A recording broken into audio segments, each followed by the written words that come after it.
do it. Aaron, Boom. what's going on, man? We got the clap. Is clap gonorrhea?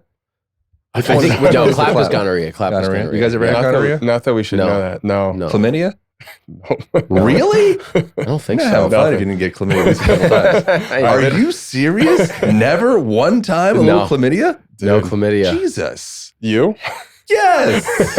He's like, I'm having fun, bro. What do you mean? I probably have it right now. All right. So this is definitely the hottest this show has ever started.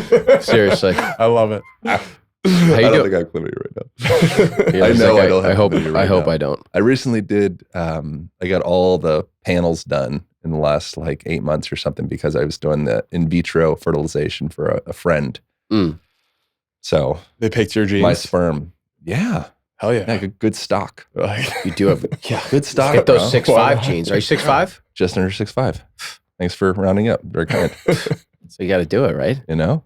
Yeah, man. Yeah. But thanks for joining us, man. We're pumped to have you on. Yeah. We were having a good little pre-rip before we actually hit the record button, and you have a great, simple perspective on nutrition. But dude, I think what's going to be really interesting for our audience is just your overall perspective on movement.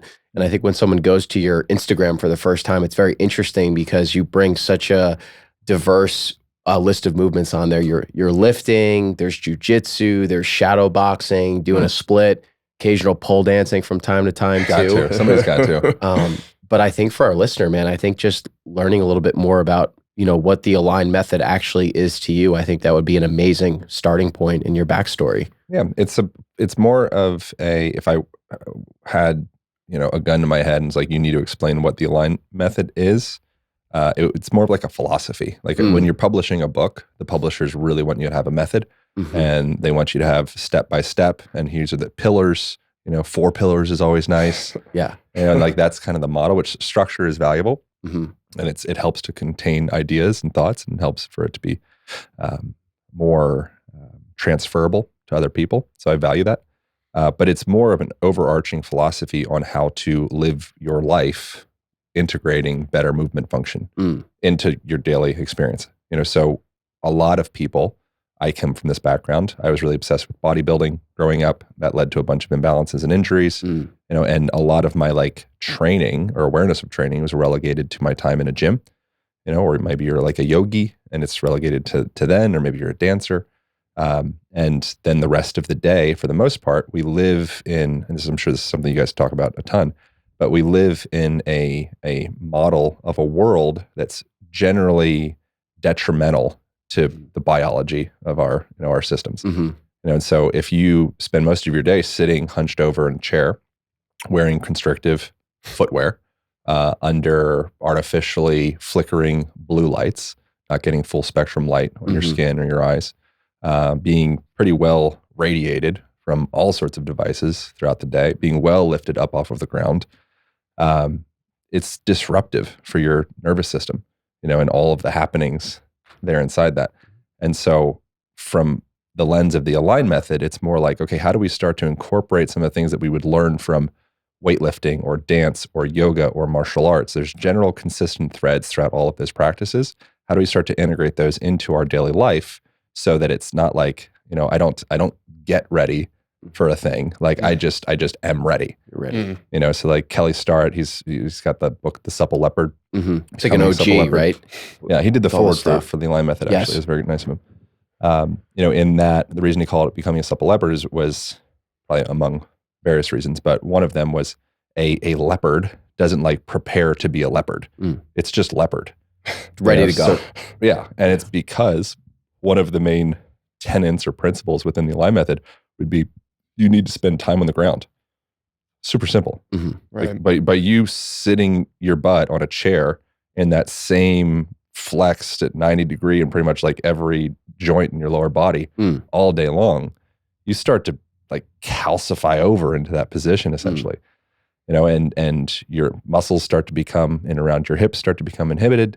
The muscles in the front, iliopsoas and hip flexors and stuff, they become hypertonic and kind of like stuck or locked short, be a way to say that.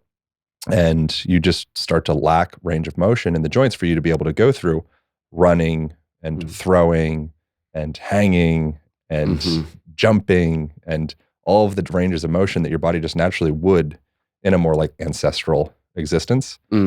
So why not just start to introduce some of those ancestral patterns into your modern lifestyle? One of the things a person can do would be spend some time on the ground each day. So get a floor cushion in your house, get like a low coffee table like you guys have here, do your computer work there.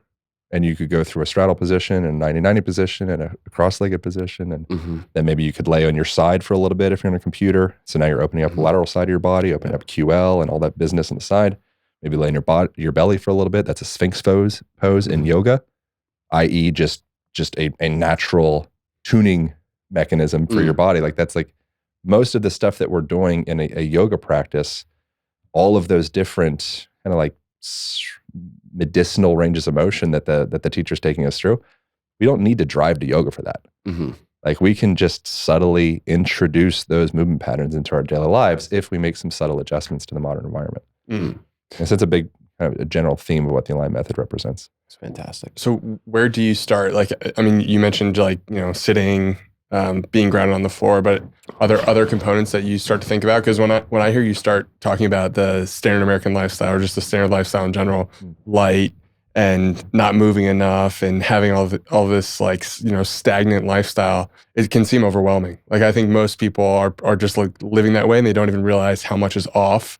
So just starting can almost feel like a lot. Yeah. You just got to wake up. Right. It's a real thing. That's something that I think if I would have heard like wake up maybe 10 years ago, I'd be like, you're arrogant, or you're like, you're in the class, like you're like, whatever, pretentious. You think you're better than me. Right. Yeah. I'm like, no, like you got to fucking wake up. Yeah. Like this isn't right. Yeah. Like men in 1991, I saw a statistic recently. I posted about it and did a newsletter about it.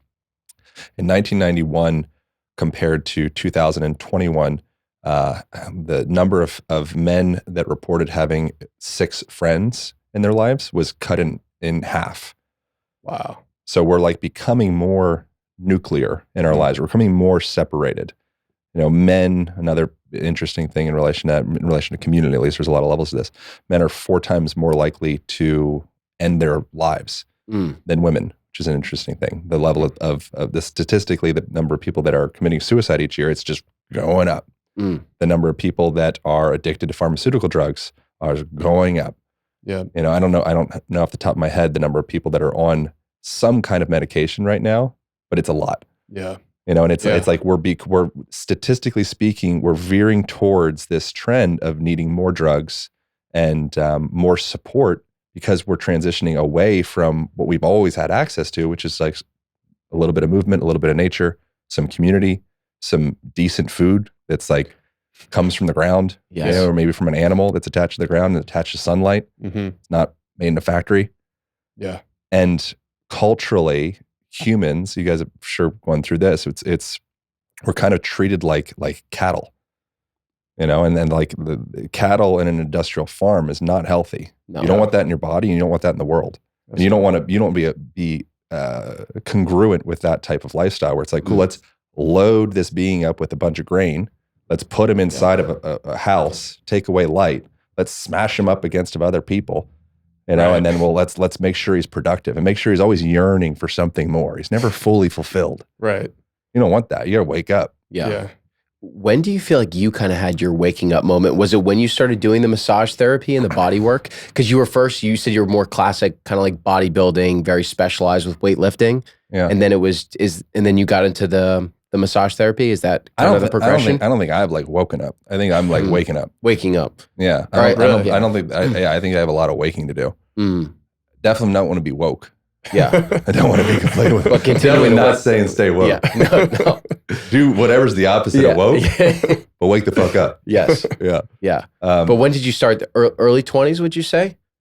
Yeah, I moved to Hawaii when I was 18, and I kind of had somewhat of like a troubled childhood in a way. My dad got into various different drugs. He ended up going to jail for various different things. Now he's doing very well. And very grateful for that. I'm actually got him started on therapy today. I just hooked him up with my therapist, which is great. My mom as well. Literally today. Yeah. Amazing. Yeah, we just Congrats. It's super cool. Yeah. That's awesome. Really cool. Yeah, it makes me emotional actually. I almost feel like I'm gonna cry saying that.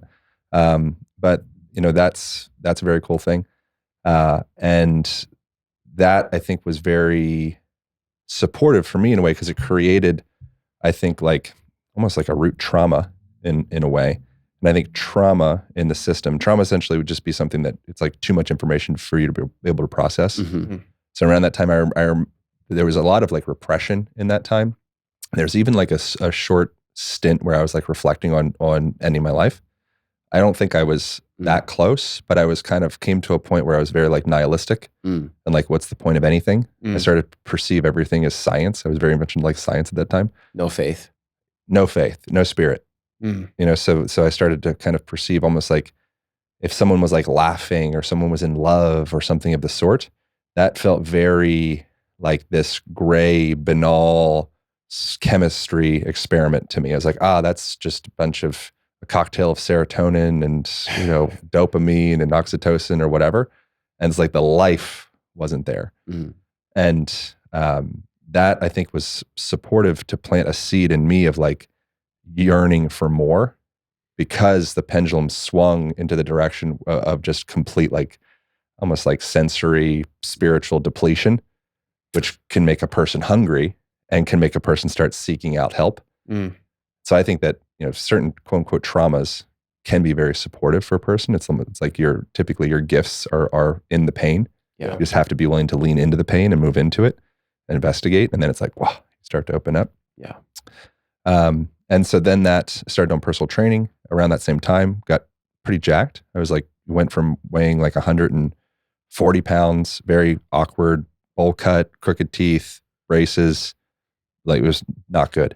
And then just like slapped on muscle real quick, put on like 60 pounds of muscle, did it in a very imbalanced way, started on personal training, imbalancing other people in the same way that I was, but they were getting better results. At least they like looked better. And then I started getting lots of injuries, lots of chronic pain, and then got more interested in like manual therapy and body work. I went to school, I was telling you, in Hawaii for psychology, and then went to massage school, and then went to Rolfing school. And now I'm kind of more in this path of like somatically based therapy. And, you know, I've gone through various different iterations of psychedelic therapy, psychedelic assisted therapy, and ayahuasca, and did a darkness retreat a few months ago, did a Vipassana a few years ago. And I've just been like interested in peeling back the layers of what's happening in my experience. And I think the reason for that is actually comes from a root of disconnect, you know? So I'm working on reconnecting. Yeah. Interesting. It's fascinating. Yeah. How, so this idea of balance and like alignment seems like it's been big for you in terms of just like feeling healthier, feeling better. When did that whole like focus come into play for you of really wanting to focus on finding alignment and finding this balance? Because I was just having a conversation earlier with someone, and I was talking to them about how extremism is almost easier than like hitting on that balance, hitting on that alignment, because alignment like forces you to really just like get everything dialed in. Whereas extremism, you can just block stuff off and just like put your head down and be extreme. Yeah. But I think that probably most people, even if you're an extremist, you think that you're seeking alignment or balance, right. Or you wouldn't be.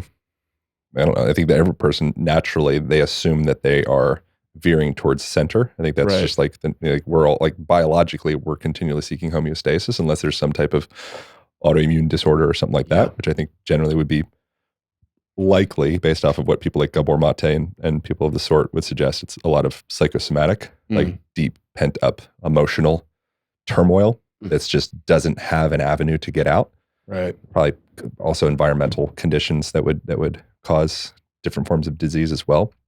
I think a lot of like the disease that people experience, in my opinion, which, you know, take that for what it is, but a lot of like the idiopathic disease, which is just a 50-cent word for we don't know why the heck it's happening.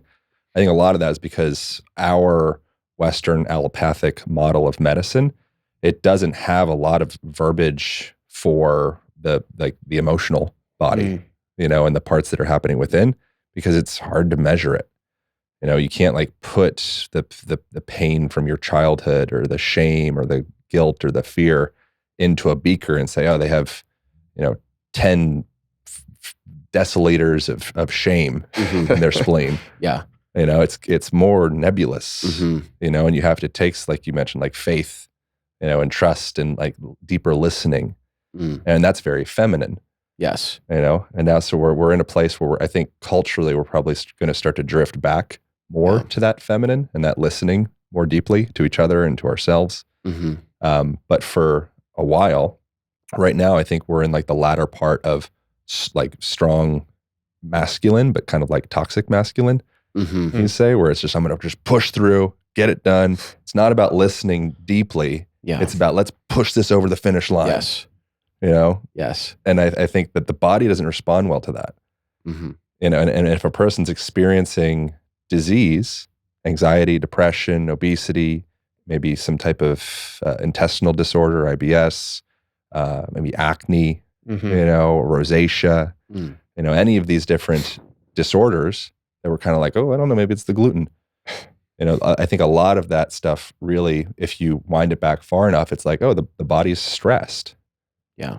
And it will manifest various different expressions of that stress in various different forms. It'd be some kind of inflammation of something that leads to some type of visible disease or experience. Yeah.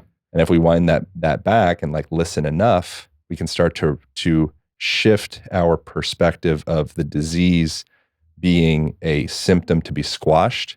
And it's like, oh, it's just a problem. My body's attacking me.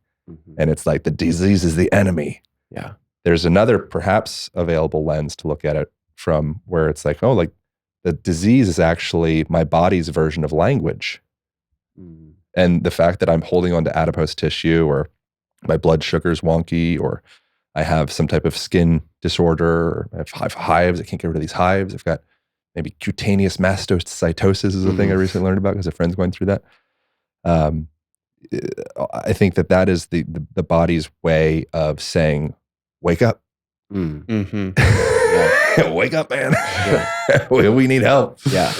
And then you can go the nutritional route, and you can go the movement route, and you can go the environmental conditions route. Maybe you're bathing yourself in various different endocrine disrupting chemicals that are throwing your endocrine system into a tailspin. And you just keep lathering that shit stick on your armpits. Yeah.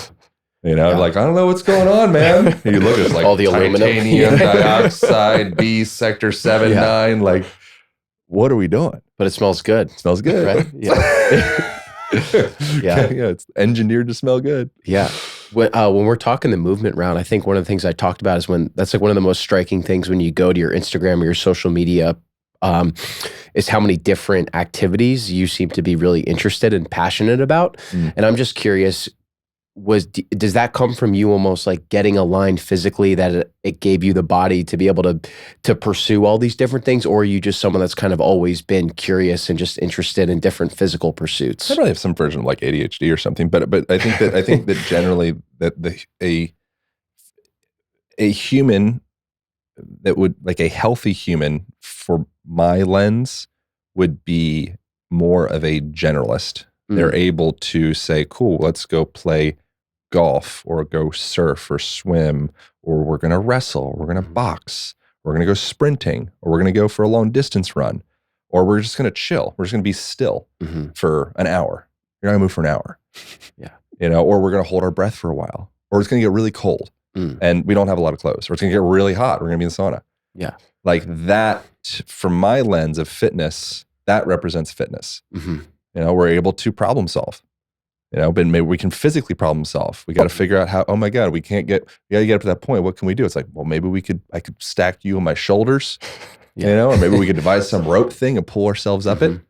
Like all of that is so supportive for all the things. It's like neurogenesis, like the development of new neurons. Yeah. It's just through placing yourself into challenging situations, placing yourself in community, placing yourself outside, having novel environments where there's a lot of new stimulus, as opposed to the same white room with the same computer screen and the same cell phone screen. And it's just that it's a lot of sameness. So the brain starts to almost, it's like, cool, I don't need to expend all this energy. I can kind of just like atrophy. Like your brain, whatever they say, it weighs like 8 pounds and it expends like 20% of your caloric energy. It's like working so hard. It's incredible. And so your body is continually working to conserve energy. So if you're doing the same rote pattern in your gym experience every day, Yeah. it's lazy. Yeah. So like that, like it's not lazy. I mean, it's better than not doing that. But I think that there's also another something that I personally find fun. Ultimately, it's like to each his own. But I just enjoy learning new skill sets, and kind of like being like a student of new things. And as a person, it's kind of like learning languages. If you only know one language, learning a second language is like a real pain in the ass. Yes. But if you know 4 languages, learning a 5th language isn't that bad. So from a movement perspective, it's similar in that way. Got it. If you learn Olympic weightlifting and you learn how to maybe grapple, and you learn boxing, and you learn, I don't know, something else, tennis, it's like, oh, wow, tennis and boxing. Oh, there's a lot of crossover there. Interesting. Is there a better feeling than that when you like notice some like a principle that applies in some completely different realm? Great. Like, holy shit, this the is matrix the same starts thing. to integrate. Now life starts to come online. Right. Yeah. As opposed to you being limited and saying, cool, I'm going to stay in my tunnel because I'm too insecure to be seen as anything but like a master of this one thing that I know how to do. Right. Even though I'm actually like very, I'm lacking a lot of coordinates, right? But I don't want anyone to see that. Right. So I'm going to stay right in my tunnel. And so, but yeah, having that connection of cool, I got into boxing. At first I sucked. And then I boxed for 3 months. I started to learn how to incorporate my hips, and be able to like really punch with not just my hand or my shoulder, but through my torso, through my hips, into my feet. And then we do that for a while. And suddenly I pick up a tennis racket, or any kind of racket. And I'm doing my backhand, forehand, or whatever. I'm like, that's the same motion. Yeah. I will be damned. Right. And then it's like, okay, maybe let's get you want to go throw baseball? Maybe you get a baseball and you're like, okay, cool. So we learn how to throw a baseball. It's like, okay, pretty similar, rotational pattern from the feet up into the hips and that spiral line, if you look at it from like anatomy trains perspective, and then the arm, but now the arm's coming up a little higher, but then that translates to, I don't know, any throwing sport. Yeah. And so I think as we do that, it just makes life more interesting. Yeah. It's among other things. What do you think about the conventional idea that like our brains stop developing at a certain point and like we almost like stop like the ability to learn new things becomes less and less as we age? I think it's do a you product buy that? No, I just did a podcast with Stephen Kotler. He just had a book recorded yesterday, and his book's called Nar Country. It comes out, I think, February 28th. And in that book, he essentially like disproves that theory entirely. Nice. That's the thing with science. It's science is a process of disproving itself. And what can happen within that is a lot of the scientific data and papers that you read in whatever journal you're reading or website blurb you're reading, that is the tip of the iceberg of what wasn't thrown away, that the bias wasn't proved. So we can start to have cultural momentum in certain perspectives and belief systems, and that will actually drive new data. And if the hypothesis isn't proved during the research, there's a good chance we're just like, cool, let's throw away that paper, throw away that paper, throw away that paper.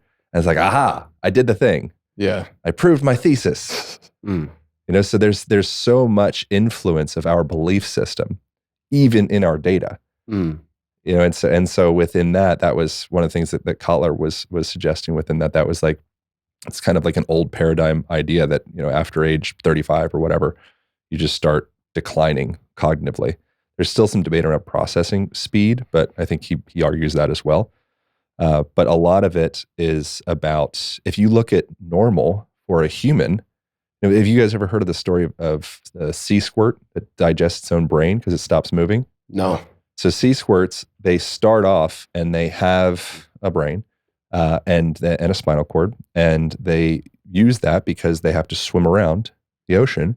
Then eventually they find a rock and they pin themselves up to that rock. And then because the brain is calorically expensive to operate, they just digest their brain because they needed the brain to move. Once they stop moving, we're like, why are we expending all this energy to have this organ? And so the human, if you look at the modern movement lifestyle of the human, what are we doing? Like we do a blowout workout in the morning or whatever, in the afternoon, maybe 3 or 4 days a week. And then most of the day we're sitting inside, out of the sun, around all of the different environmental conditions that I already mentioned. And we're just kind of hunched forward, staring into a screen for the most part. Like a lot of people, not everybody, might be painting houses or whatever. Yeah. And as you're doing that, I mean, if you were just look at a person in that position and remove the computer screen or the cell phone that they're working with, and you just took like a silhouette of that image, what would you say the general like emotional expression of that person is? If you didn't know, you're just looking at a silhouette, the person like looking down at their phone. Sad, Depressed. Sad, Yeah. right? Yeah. That's the number one leading reason for disability worldwide. I'm too sad to go to work. I'm depressed. Yeah. Could there be a connection? Yes. Probably. Probably. I mean, come on. Yeah. Well, it's funny. Dude, it was cold. It was really cold the last couple of weeks. And we were out in Bastrop. I was telling you that. And the sun finally came out and it was like probably 70 degrees outside. And we were going to record a show last Friday afternoon. We went out in the sun for like 30 minutes and we were like, dude, we literally forgot how good the sun felt and how happy we feel. It felt like we had a superpower. Gotta wake we up. had an amazing conversation. Gotta wake up. Gotta wake up, man. But it was 30 minutes of sun. That was it. Get out of your It's phone. so Get out of your house. crazy. Not you, but just generally like me. Yeah. You know, it's like all of the things we're waiting for some $20,000 technological advancement. Like, I got the device, the flux capacitor. It's going to turn on your mitochondria. Yeah. Just go for a walk in the sun. Yeah. It's that Jump simple. in a cold river. Yes. Go like dance. Like go to a group community class and start to turn your gears and come like, oh man, I have to be like witty. Yeah. I'm having a conversation with it, but I'm a little nervous. Right. What are they going to think of me? We're dancing together. We're coordinating our movement to music. And there's also this emotional connection. Like that's fitness. Yes. Compared to, I'm going to slam on my wireless headphones, put my cell phone down by my testicle, my ovaries, and I'm going to just like bicep curl. Yeah. Drink your Nothing pre-workout. wrong with that. I'm going to drink a Red Bull. I'm going to fucking just hit that bicep. Fry your balls with Fry your those phone. balls and hit that bicep. Yeah. Dude, Like there's nothing wrong with that. But compared to something as robust as like going out and connecting with another person and like moving with them, whether it's dance or maybe it's capoeira or maybe it's some kind of other martial art, jiu-jitsu or karate or boxing or whatever you're into, like that's like an electrical storm in your brain. And there's research done in the Albert Einstein Medical School or School of Medical something. I don't remember what it's called exactly. Albert Einstein School of Medicine, maybe is what it's called. But they went through various different modalities that could be supportive for preventing cognitive decline. So, or practices. So be like crossword puzzles or like running or weightlifting or, martial arts. And what they found was in that research was that dance was the longest lever, dancing to music, particularly with another person, was by far the longest lever to prevent cognitive decline. Wow. Because there's emotional engagement. There's this, and the emotional engagement is not just with the person, but it's you're emotionally engaged with the music. You know, the music like turns on something in you. You know, people with, this is something I'm blurry on, but I believe, have you guys ever heard, I think people with dementia, if you turn on certain songs that they remember, it'll kind of like, Interesting. It'll like turn them back on in a way. You store music in a separate part in the brain, I'm pretty sure. You have language and music and even play, laughter. Like there's actually places in your cortical real estate, your neurological real estate that's like, that's where we hold play. Yeah. I always find that interesting, like a song that I haven't heard in years, I'll hear it on the radio or like it'll pop on Spotify and I'm like, I remember every single word of this song. Why do I remember that? But not what I had for lunch yesterday. It's the same thing. It's like I've never said wake up in a podcast ever, but I think that's another thing. It's like that music, that person that has some type of, dementia or some type of forgetfulness disorder happening, they play that song. It invokes an emotion and they temporarily wake up. Yeah. It's pretty cool. Yeah. Really cool. Like our memory. It's like, whoa, damn, maybe I should have some more music in my life. Definitely. Or maybe I should have some more play or more community or more like depth within my conversations with my bros, as opposed to just talking about baseball. Let's take a minute to talk about some of the sponsors and brands who support the show. Who are you thinking? I was thinking about Carnivore Bar. What are your thoughts on carnivore bar? I mean, it's unbelievable. It's an unbelievable product. We were lucky enough to have the founder, Philip Meese, on the show a few months ago, and he was able to send us a bunch of product when we started the relationship and absolutely loved it. I mean, it's minimum ingredient product, beef, tallow, salt, and then they do have a honey flavored option as well, but it's so nice to have a bar that's like 3 to 4 ingredients. And like when you're following a carnivore diet, it's really tough to find products that are in line with that specific diet, Yeah, for me, it kind of hits like the holy trinity of what you're looking for when you're looking for food. So it's nutrient dense, it's convenient, and it tastes great. And as you said, most people who are trying to eat healthy, the convenience factor is kind of a tough part. So just being able to have something you can grab on the go, know that you're going to have that nutrition for the day, it's huge. Yeah, and we were lucky enough, we got to actually see their factory too in Missouri, and they're just doing things the right way.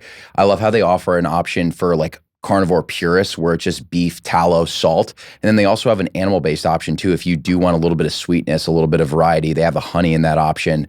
And they're just people that are doing things the right way. They're very mission focused. They're carnivores themselves. And, we're always on the go. We're traveling. We've taken a bunch of flights together. To have a bar that has 30 grams of fat too, like that's huge from an energy density standpoint, right? Yeah, he checks all the boxes, or the company checks all the boxes. And I just think the fact that they're sourcing from a regenerative farm as well, and Joyce Farms, just a win-win.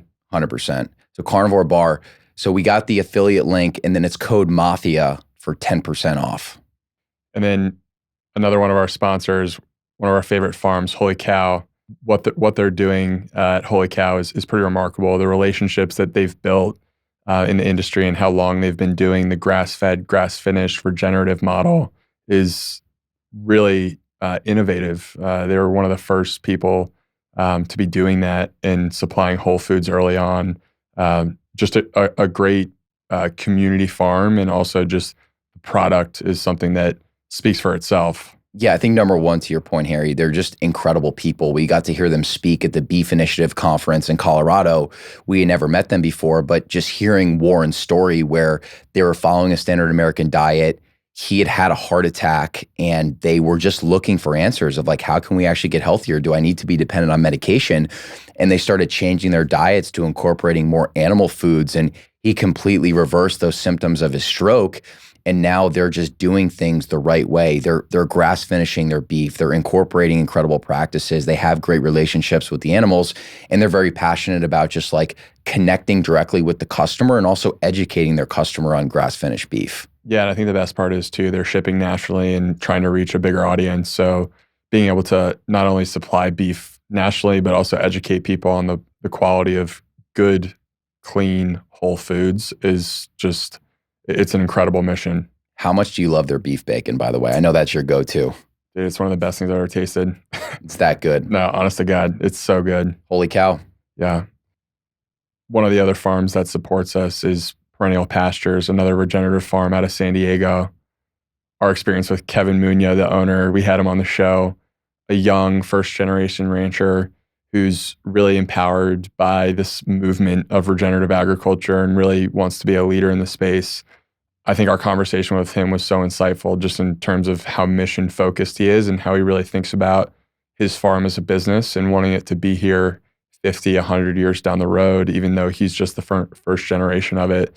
And I think just being able to spend time with him out in San Diego was kind of the perfect indication of that, where we got to go have a meal with him at his house, hang out with his wife and kids. Like, what an amazing person. And I think his mission focus around raising really high quality beef and restoring nutrients to the soil is just one of those rare missions that I think everyone can get around. Yeah, he has such a commitment to really feeding the local community in San Diego, in the San Diego County, first and foremost, but he's also passionate about feeding the community around the country. So I know they've invested a lot of time, a lot of money, a lot of resources to being able to order beef in bulk on their website. So I know that they now offer quarter, half, whole cows directly off the website. They have that great ancestral blend ground beef product. So it actually has organ grinds mixed into the ground beef. So you're getting the benefits of like an ounce or so of organ meat, but because it's in the ground beef, you really can't taste it at all. And I think, to your point, Harry, just another amazing person. You know, Kev was someone that he was following a paleo diet in college and started realizing, wow, when I nourish my body with real foods, I feel amazing. Had a really successful stint in tech, but realized that there was just something else that he was passionate about. So he's one of those rare cases where, you know, he put his money where his mouth is, and he's a first generation farmer, just, you know, bootstrapping this thing, raising money, and just so passionate about feeding the community. Just an amazing guy. Yeah, absolutely. What are your thoughts on organ supplements, and what do you think about the company that supports our podcast, Optimal Carnivore? Such a good question, man. I think organ meat is something that's gained a ton of notoriety the last few years, and for good reason. I don't want to speak for you, but I think both of us have had a ton of benefits just incorporating organ meats into our diet. I would say that, you know, we definitely prefer the raw source of organs, where we'll just, you know, chop up some liver and some heart, and, you know, there are different ways to prepare it. I think the raw source is the most nutrient dense, but, you know, we're fortunate that there are companies like Optimal Carnivore that exist that freeze dry organ capsules, so you can actually take them on the go. You know, there are a ton of times where we're traveling where we're not going to have access to raw organs, so I can throw a little Ziploc bag together of Optimal Carnivore and be good to go. And I think 6 pills is an ounce of organs, which is like the daily recommended amount that will give you a lot of those really good quality vitamins in there. So that's kind of how I think we've been using it. Did I miss anything there? No, I think the fact that it just makes organs accessible to people. And I think that organs are generally just a food group that are underutilized when it comes to eating nose to tail. And the nature's vitamin is a perfect name for these organ foods. And I think a lot of people are pretty, in the mainstream, object to eating organ meats. But when you put it in a pill form that's doesn't taste bad, it's convenient, you can put it in your backpack, it makes things a lot easier. And I also think that just generally these brands Optimal Carnivore is focused on making people healthier, which is just such a strong mission. And, I think liver capsules is a great way to get people thinking about their health differently. 100%. There's probably someone that's listening to this right now, and you're interested in organ meats, but the taste might make you a bit squeamish. You feel strange about eating raw foods. Maybe you cook liver and you don't like it. Maybe it has a metallic taste. I think that's also where the organ capsules play such a great role, is that you're still getting that nutrient density, but you're getting it in a very convenient capsule-like format, and it just takes away any of that squeamishness that you might have to the taste. It's just a great product. And also Richard, who runs Optimal Carnivore, he's started listening to the show really early on, and he's built his own organ supply chain and is just doing things the right way and really trying to support the right people in the space. So just proud to be associated with them, honestly. Yeah, absolutely. Thanks for listening. Now we're going to go back to the show. Yeah. That was the chapter in your book that spoke to me the most, the component on play, because I feel like people always focus, as we get older, we focus so much on work, but the people who are working the best are usually just very playful with the things that they're doing. They're aligned with what their work and play actually is. They're basically the same thing. Yeah. Yeah, you can make it. Yeah, that's that's one of the suggestions I make in there. Is play doesn't need to be like you're playing Scrabble or kickball or something. You can be playful. Ideally, you're playful in your relationships. That's something that Alan Watts, I think he has a bit about that. It's I would never want to be in a serious relationship. Who would want to be in a serious relationship? Yeah. And that's the language that we use. Mm-hmm. Okay, is this serious? Are we serious? And I was what about dynamic? What about playful? What about support? This is a supportive relationship. Mm-hmm. This is a loving relationship. This is, there's a lot of other words, and I think that words kind of contain our realities in a way. And so if you're using certain words, such as I'm in a serious relationship, I think it starts to kind of form the momentum of the direction that we go. And I think that something like play, it doesn't need to be you go outside and you're playing Foursquare. It could be literally just something of just you crack jokes. Yeah. You're silly. You're light. You lighten the room up. Mm-hmm. When you come in, everyone's a little nervous or everyone's a little stressed out or something like that. And you just kind of, let's just take a couple jabs. Mm-hmm. Have crack a good a gonorrhea joke on the podcast to open it up. Suddenly, I was just about to say. Suddenly everything Yeah, suddenly, and this is not like, this is magic. Mm. Like our words are they're instruments to attune and affect another person's nervous system, your hormonal system, and your like the neurochemicals that are circulating through your brain are affected by the words that the person's speaking and the tone of their voice and the facial gestures that they're making and their body language.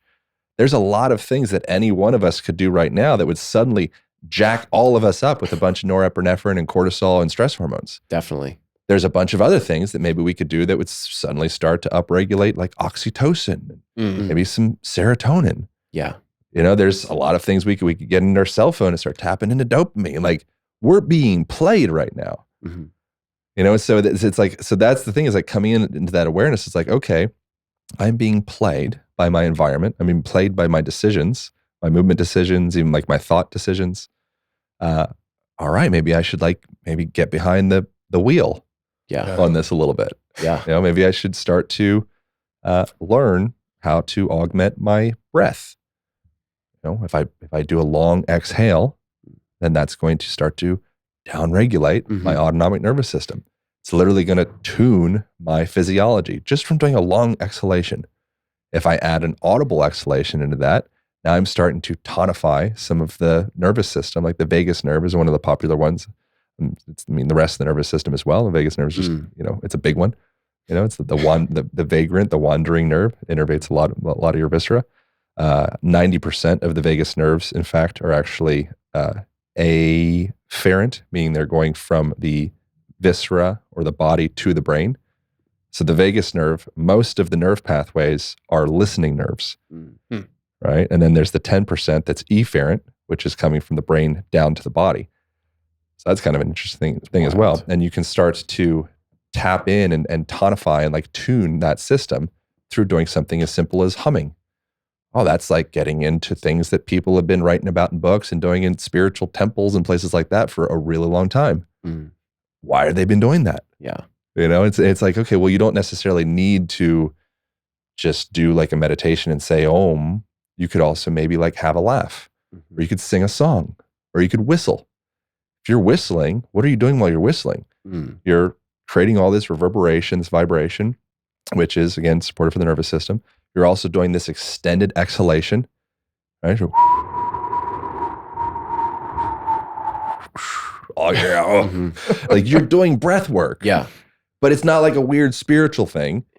You're just whistling while you work. Interesting. And you're happier. Yeah. You're tuning your nervous system by whistling while you work. It doesn't need to be a thing. I was going to ask you, so it doesn't just need to be this dedicated 20-minite Wim Hof style practice. No. Because that's what I associated with. So it's good to hear you say that, because I never Things thought can about be it like more that. normal. You know, like that's like, we don't need to be doing a thing. Yeah. It can just fuse into how we live our lives. Like that's like my intention with the whole Align method stuff, is like, it doesn't need to be like I'm doing my movement practice, or I'm doing my breathing practice, or I'm doing my visual exercises. You know, you're like, you don't need to have one of those eye boards in your office and you're like, cool, I'm reading the letter J, the letter L, okay, smaller, P.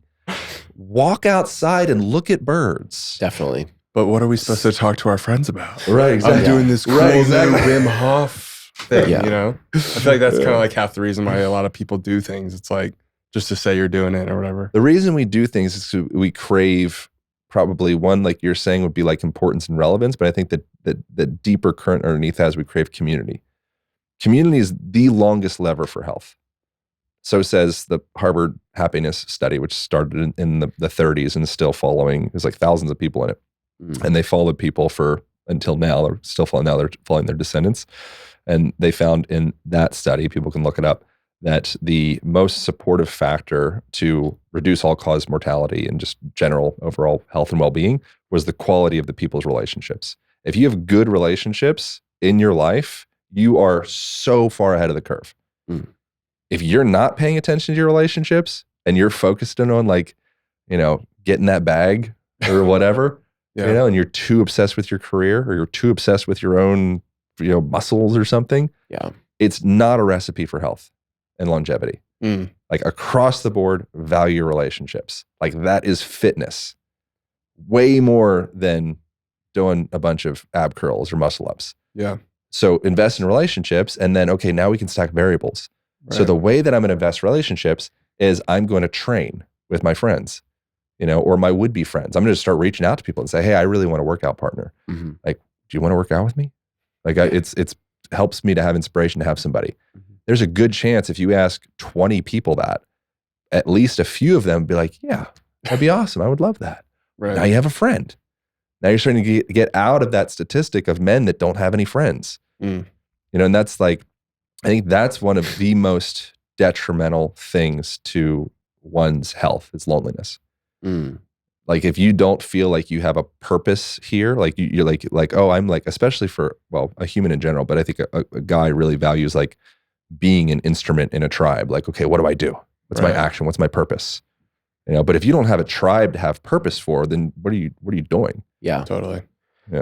You'd mentioned how a lot of men, right, men in general, are kind of in an abysmal state right now. Do you think a lot of men are just struggling to figure out what their purpose actually is? Probably. Yeah. I think purpose was so much easier in the past. Now we're in this like paralysis by analysis state where it's like, you can do anything in the world. Mm. It's like, it's too much. So much choice. It's too much. Yeah. And now I'm comparing myself to everyone else. Mm-hmm. So, I think like there was something of like in China, I think like the average response or most common response for a young boy, maybe just young person, of what they want to do when they grow up was like, I want to be an astronaut, or I want to be a doctor, or these things that like matter. Yeah. In the United States, I think like the one of the most consistent responses is, I want to be an influencer. Interesting. I don't want to provide any value. I just want to have influence. Mm-hmm. Like, what is that? Yeah. Yeah. So it's like it's like the culture starts to, we're like a product of our culture. And so if the culture is breeding that, where it's just like, okay, I just want influence, or I just want money, or I just want, but there's no like soul in it. There's no real like value in that. I think that's another thing where it's like, okay, like I need to take an active role in my life, because the trend, the momentum of the culture that I'm swimming in, if I just allow myself to get pushed by that and don't start engaging in some sovereignty and start to like make some better decisions, I'll become a statistic. Yes. That's what statistic is. And if you become a statistic, you're going to statistically be more likely to be obese, be more likely to be like all of the things. Mm-hmm. So it's like, it's very apparent that in the world that we live in, I think it's important to like listen to podcasts and read books and seek out people that are vibrant, not just someone that's smart. I don't care about somebody that's smart so much. Like I want vibrance. Yes. I don't care about your, like, cool, you've read a lot of books, you have a lot of data. I don't know if that data is correct, but if you're like, you step into a room and it's like, oh, like you made the whole room a vibe. Yeah. Like everyone's happier when that person's in the room. Huh. Okay. There's value there. Yes.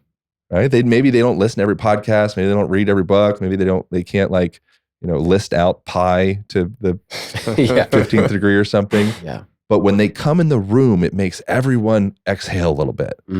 Oh, okay. What's that?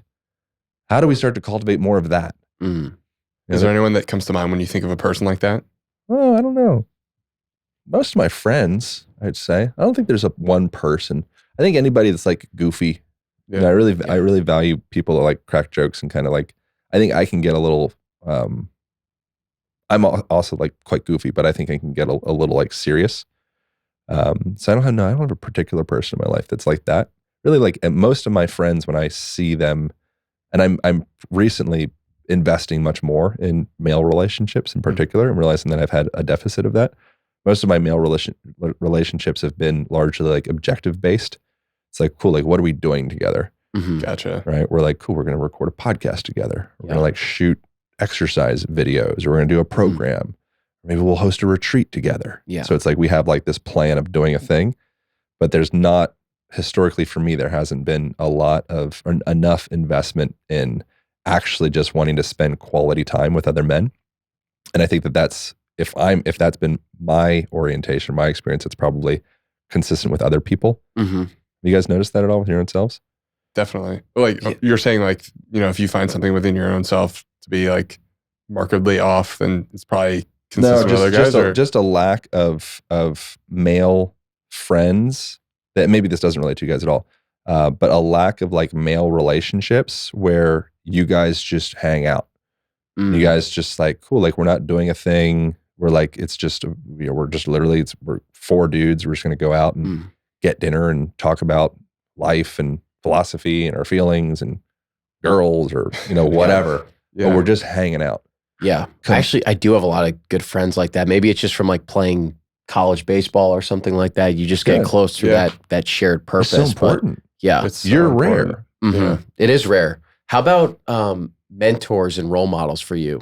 Male mentors. Is that something Yeah. that you've had or you're seeking out? Or I like the idea that, I don't know who came up with this idea, but I think it makes a lot of sense that your relationships, it would be great if they fell into like thirds, where you're like a third of your relationships are mentors, and then a third of your relationships are people that you teach, because it's also really educational to be a teacher and it just feels good to like give back. Yeah. And then a third of them are like your bros. I really like that.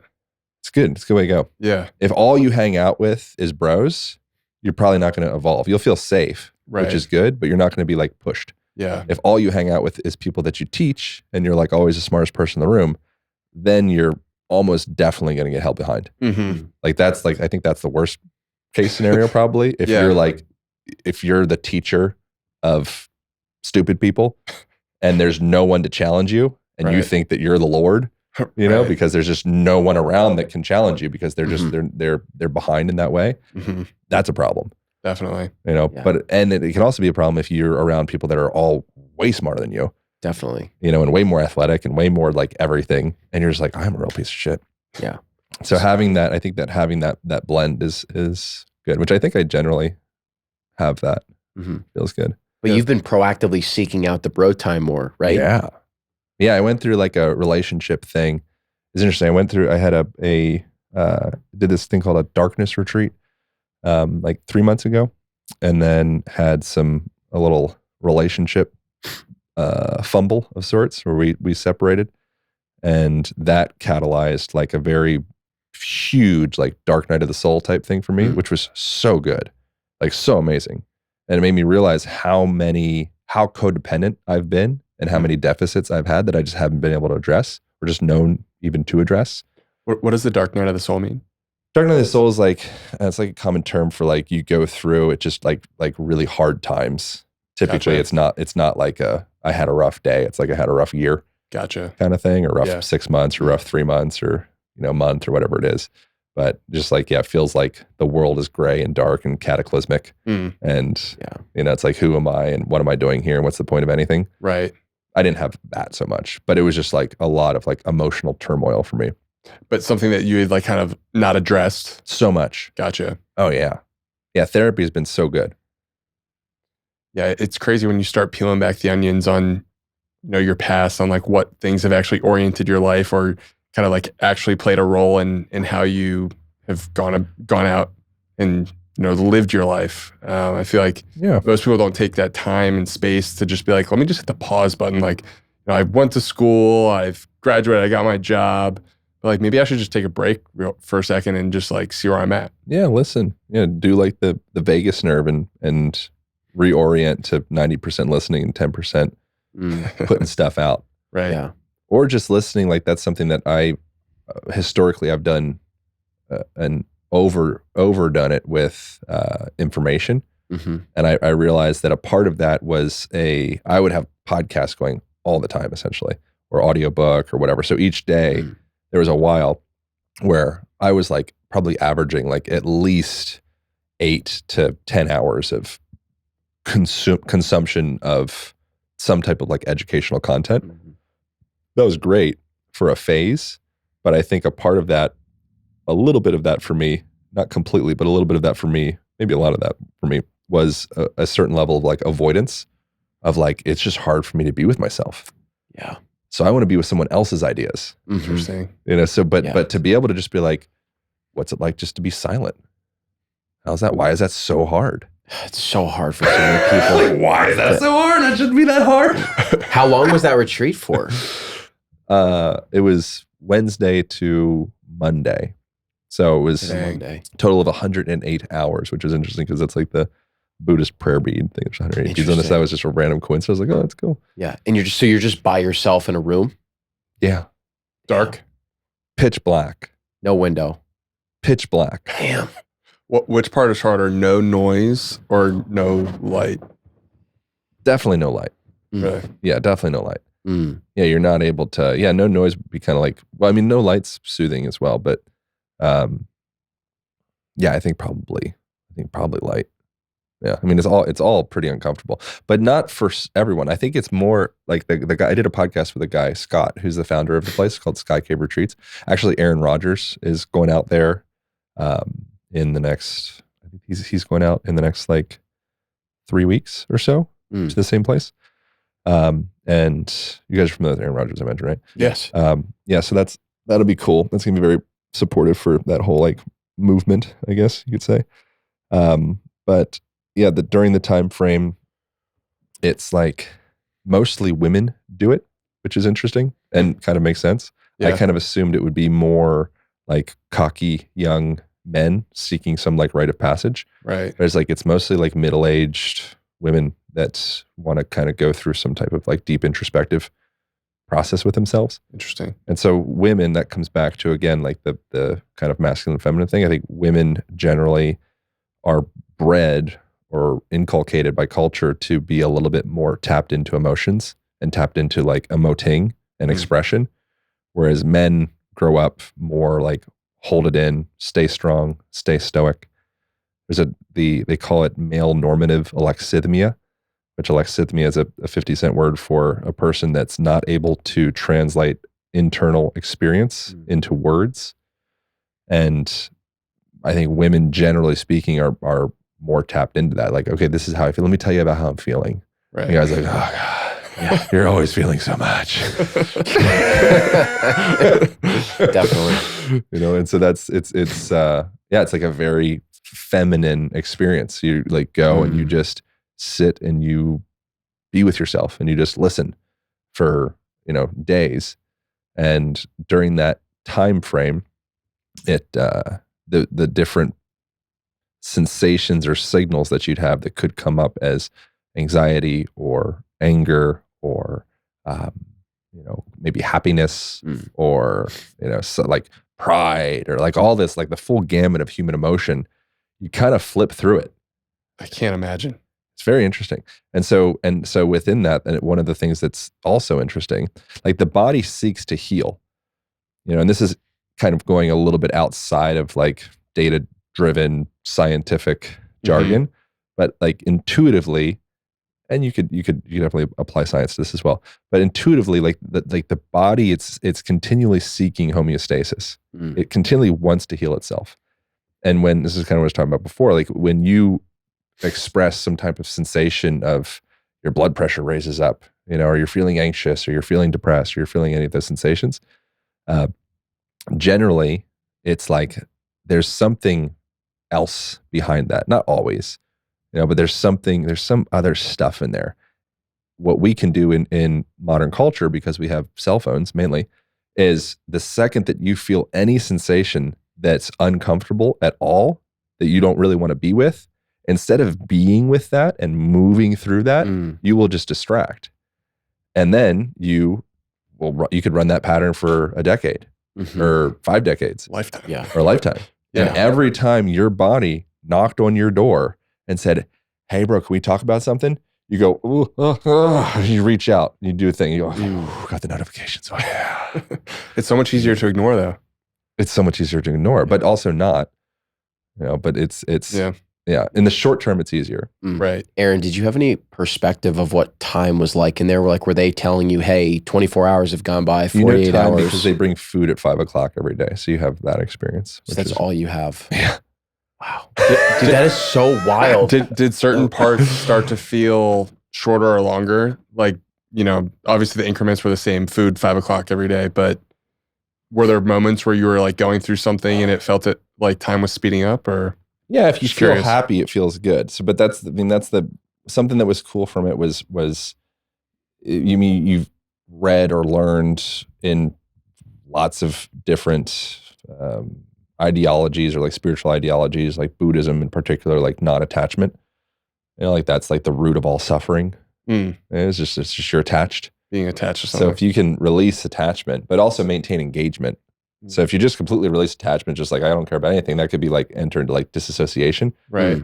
So it's like maintain like wild zest for the experience and also remain unattached to the outcome. Like that's kind of the thing. It's like be here, be all the way here and be unattached. Like that's a pretty strong position. Yeah. That is powerful. Yeah. It's a good one. And but so in that situation, for me, most of it probably was much more like, oh my God, when's this shit gonna be over? Yeah. Actually. Like just counting, doing all of the different algebra of like, okay, how many days, how many minutes, all right, how many seconds, and then like a lot of like, I did a lot of like theater and a lot of, I was like rapping and, a lot of crying and a lot of like yelling, a lot of yelling. A lot of yelling. Oh yeah, bro. Yeah, you go like a little like bonkers. Damn. I don't know what you would do. I would probably do the same stuff. So good, bro. You got to let yourself fall apart. Yeah. Who you think you are is probably not who you are. Just generally speaking. Like who you think you are right now. I don't know you well enough, but you're probably going to go through multiple iterations where you rediscover the depth of who you are. And you'll look back at this moment right now and be like, oh, bro, I wasn't even touching it. Yeah. And it's through but as long as you hold on to the containment of who you think you are, like, okay, this is me, this is my identity. It almost makes it like harder. Maybe, I don't know if it makes it harder per se, but you're holding that position, which is, there's nothing wrong with that. But another thing that we don't have a lot of access to, because it's not that culturally appropriate, is to fall apart, especially as a fella. Definitely. Just losing your shit and turning into like a tremoring puddle of tears. Like, that's not cool. No. No. And to let like another man or another woman, especially if you're attracted to her, like see that part in you. Woo! It's like terrifying. Definitely. We all have that in us. Yeah. It's Maybe there. not all of us, but like most people. If you've had a childhood, like there's probably some parts in there somewhere. There's a little bit of like still holding some bracing or some shame or some guilt or some fear or something. Do you have a favorite memory or thought that maybe sticks out from that experience over the 108 hours that you were there? Probably. I think, no, not like a particular thought, but one of the things that was cool that felt really supportive and interesting was as if you're in that situation where all of these different other parts of your personality start to come out and there's no one around to like shame you or guilt you or, well, not that they would shame you or guilt you, but you just feel shamed or guilted yourself in relation to other people's perspective. You start to, well, I don't know what you guys would do, but I started to go through different like angles of my personality in a way. Whereas at one point, maybe I was more like, I don't know, like a tetrahedron or something. Like, okay, here are my sides. Boom, boom, boom, boom. Maybe some people's more like a square. I've got 4 gears, or some people, maybe they're just like a flat plane. It's like, this is just me, bro. I got nothing else. Yeah. And so I think that in that experience, certain other parts of my personality, or like depth within those parts, because I had nothing else to do other than be with those parts, they started almost like surface in a way. And I like discovered that I can, not very well anymore because I haven't done it all, but I can like freestyle. I can do like poetry. Damn. Like I never knew I could do poetry. Just discovered that through that experience. So cool. You like clear enough space, and it's suddenly, and you're like practicing a little bit and you're getting your like brain in the rhythm of rhyming a little bit. And it's like, suddenly you start just like, wow, I'm like rhyming. Where the hell did that come from? Yeah. I never try to rhyme, but I have nothing to do other than like be with myself for 4 days or 5 nights or whatever. It's like different little latent characteristics start to surface because generally you always ran in the same 3 gears. Yeah. Well, you didn't realize it, but you're actually like 30 gears. you've just been riding out the sprocket on these three. Yeah. And so I think that's a really cool thing. That's why I think like it kind of comes back to the other talking earlier of like putting yourself in challenging situations, putting yourself in situations where you're forced to be creative, putting yourself in situations where you're forced to be innovative, particularly with other people. Yes. Particularly outside. You're getting sunlight. It's a novel environment. Oh, there's a bird going by. Oh, there's a train going by now. Compared to being in that same redundant space that your brain's already like mapped the space. Yeah. Right. Was there anything that you were focused on doing afterwards to make sure that you got the most out of that experience and actually could start applying some things? I was just very emotional afterwards. I still am emotional. I almost cried in this conversation just because I don't even know what I don't even think I said anything. Nothing even happened. I was like, oh, I feel emotional. I was talking to my dad. That's pretty emotional. I guess I get that. I cry every day, dude. It's great. It's so good. People perceive tears as being a bad thing. Yeah. It's so backwards. Like the constitution of a person's tears is completely different. Like, or tears from emoting is completely different than that of you got onion in your eye. Yeah. Right. Or you got something in your eye and you're like, your eyes are watering. Yes. Like it's actually filled with hormones. Like it's like your body purging the emotional stress of that experience. It's a similar thing if you are crying, you might go through this kind of like you might almost like I don't know how you'd say it, but like you could like audibly crying, and it's like it's like choking you up in a way. It's like your body's like working on moving that stress out, compared to swallow it down, stay still. It starts to almost become like this like emotional constipation of sorts.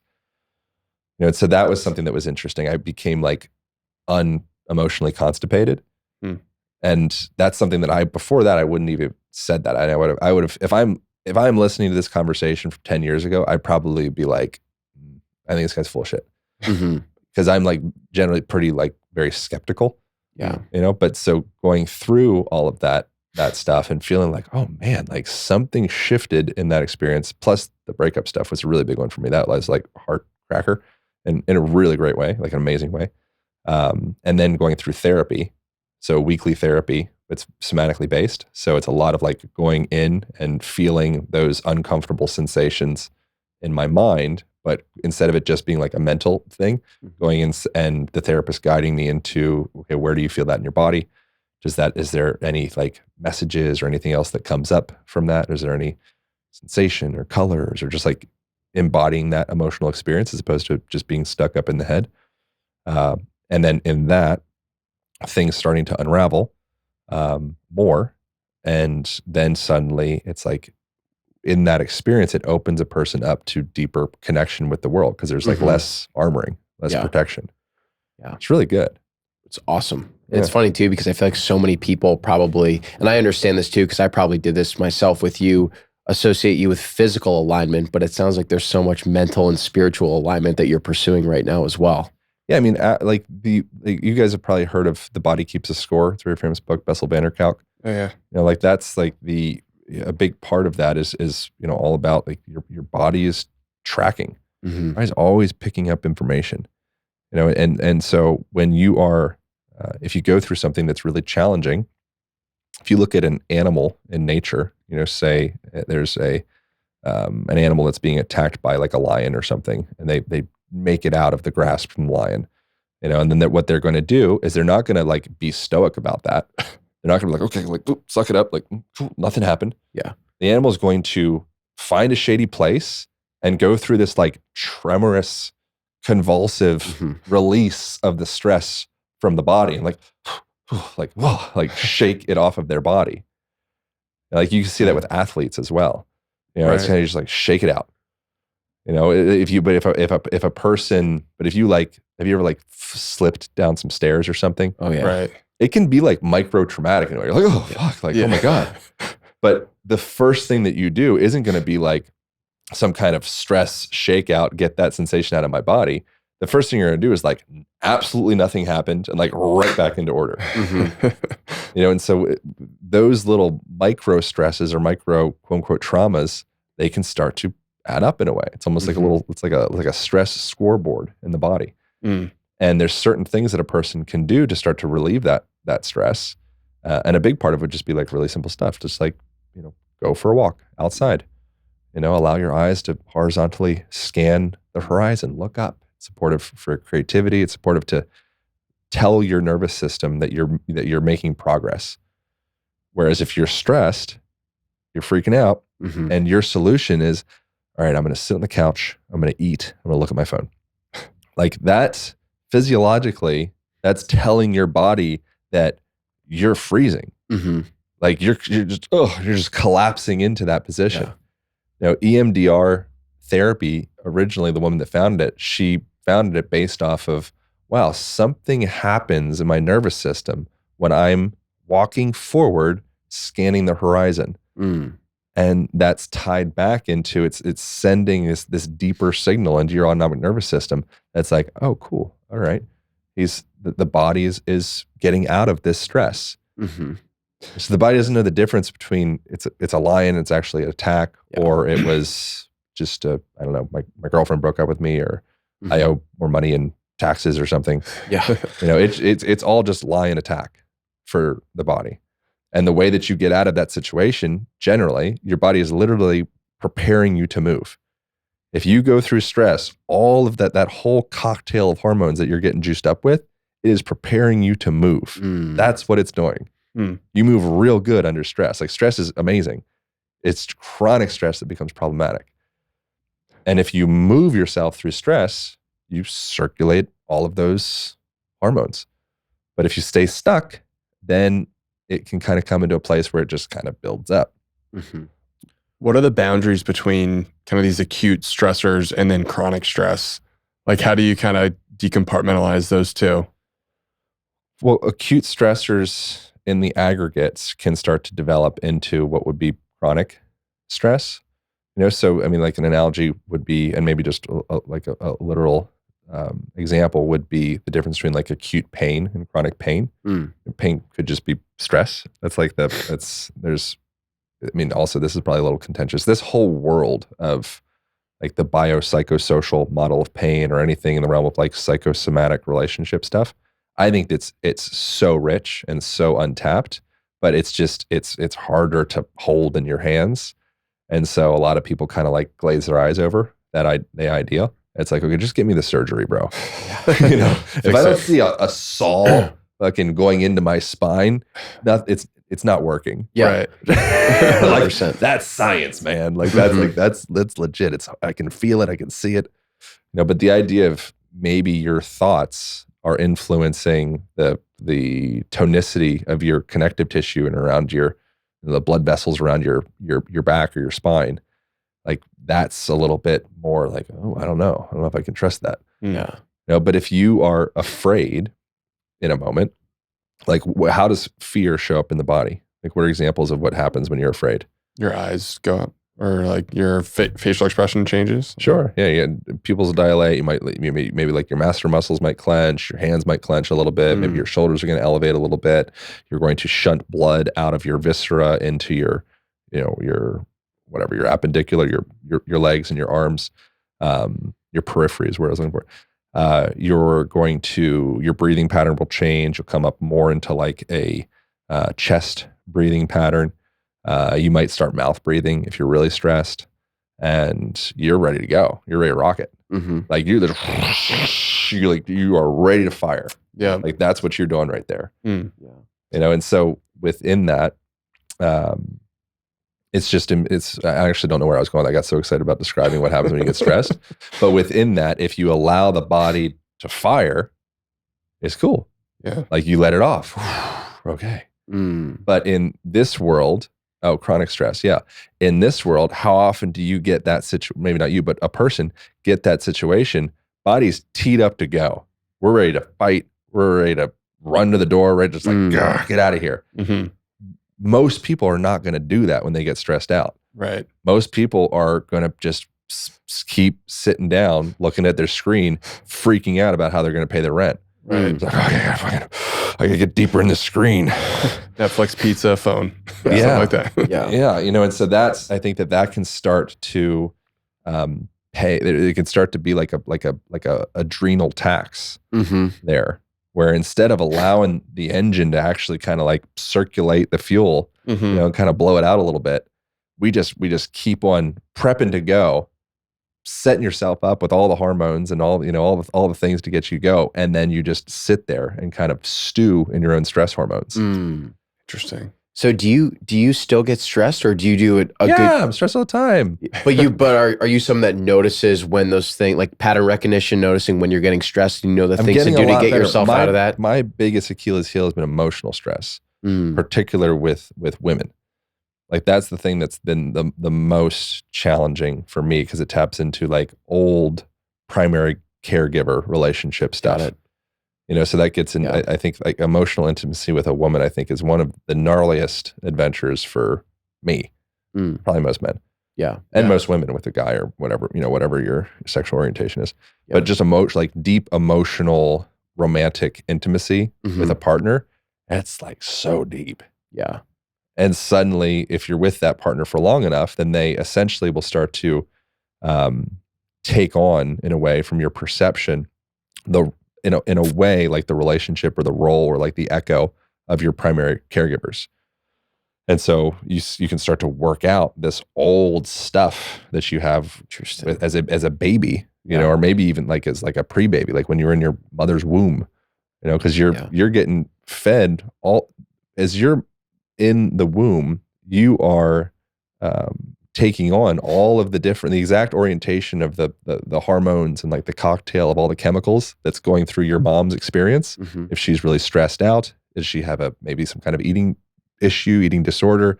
Was there violence at the house? Was she in a really loud environment? Was she in a really soothing environment? All that's imprinting into that fetus, and then you come out from that experience, and then the first age 0 to 5, those they're like primary. They're very important for setting the stage for the psychological orientation for that person for the rest of their life. So that's like Freud goes through, he calls it the psychosexual stages of development. And each one of those stages is so invaluable for setting you up for your relationship with future relationships, your relationship with yourself. When you were potty training, was it like something that was celebrated and supported? Or was it something maybe you were like shamed about it? Were you shamed about your genitals? Were you shamed about there's all of this stuff. And it's like, you don't have control of yourself in that time. You're at the whim of your caregivers. And so if your caregivers are doing something that is stressful for that little sponge of a being, that sponge of a being is going to have to interpret that as there's something wrong with me.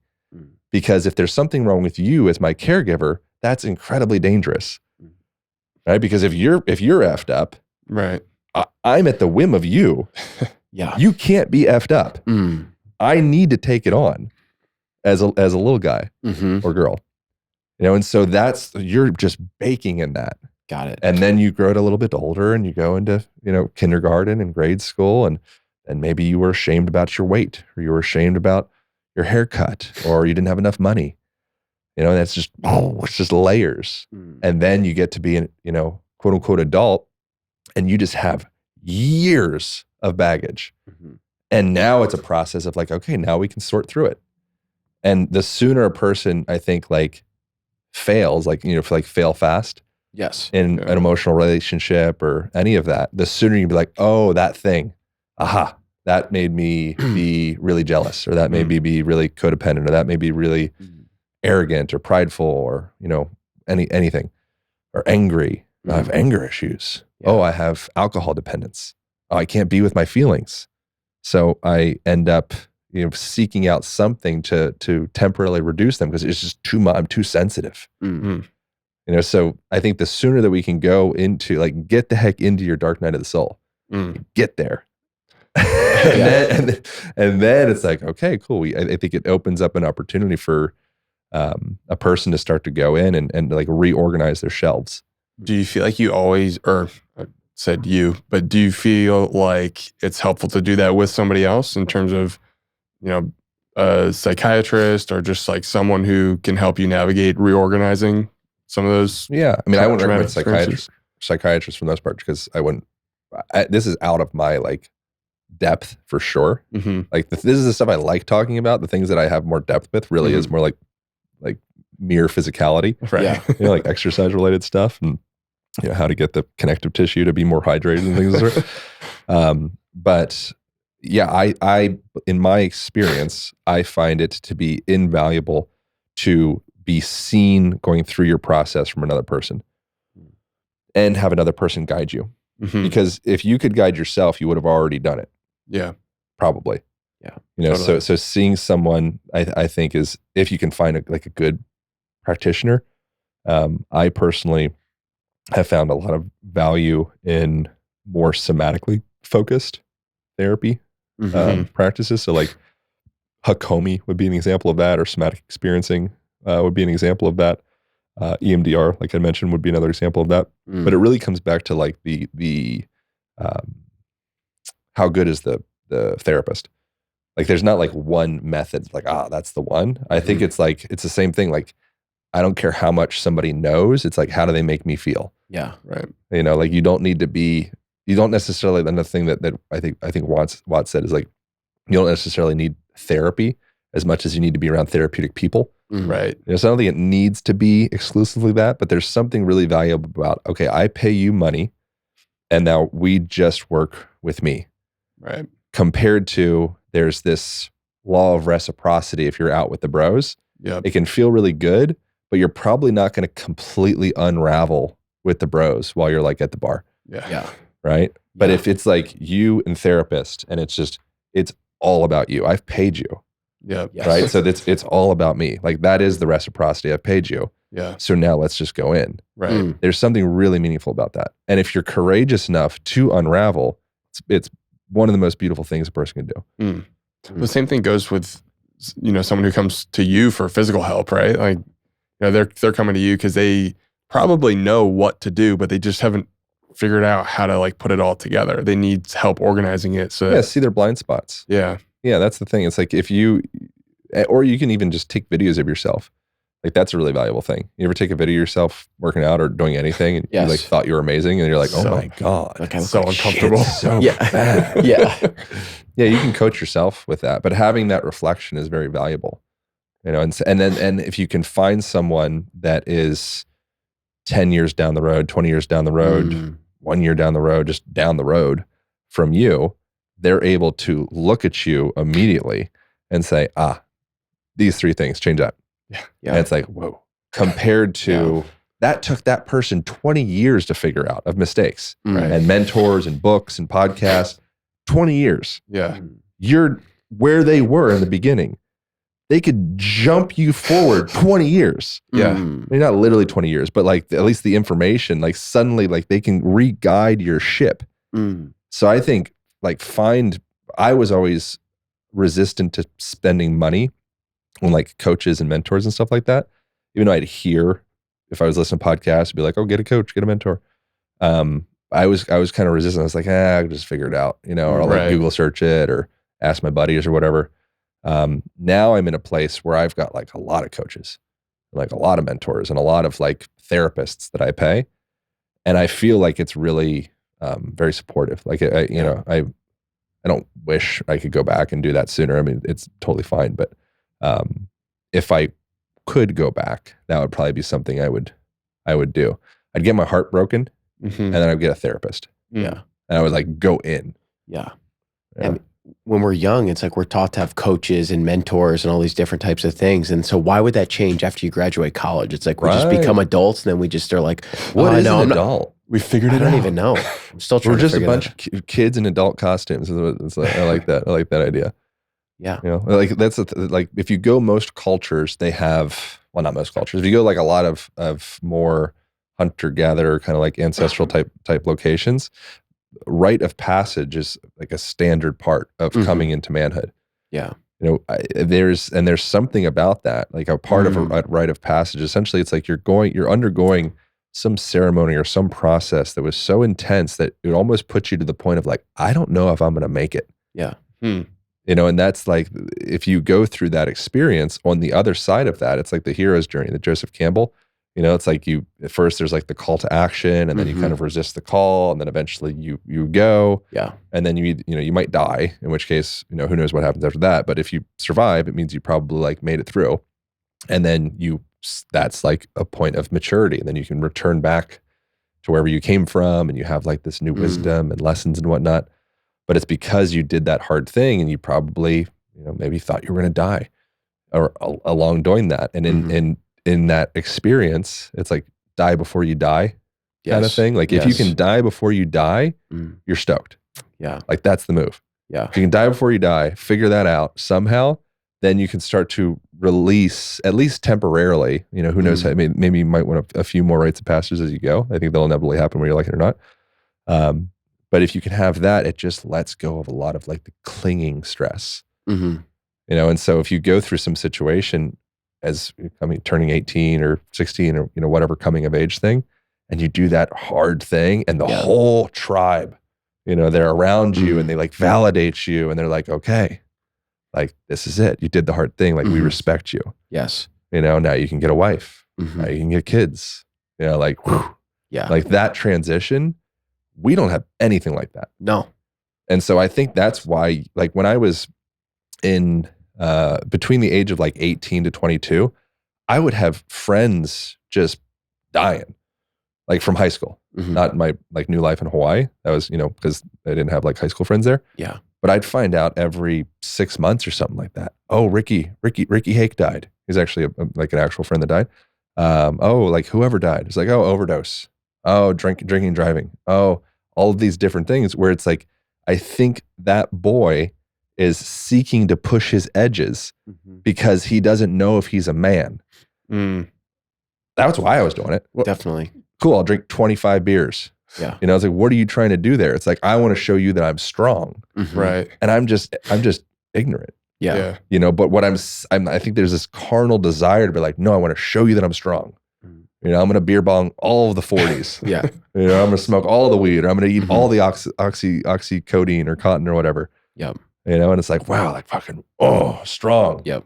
I held it in, or I drank, 10 shots of tequila and I drove us home. Right. Fucking, I held it together. I talked to the cop. Yeah.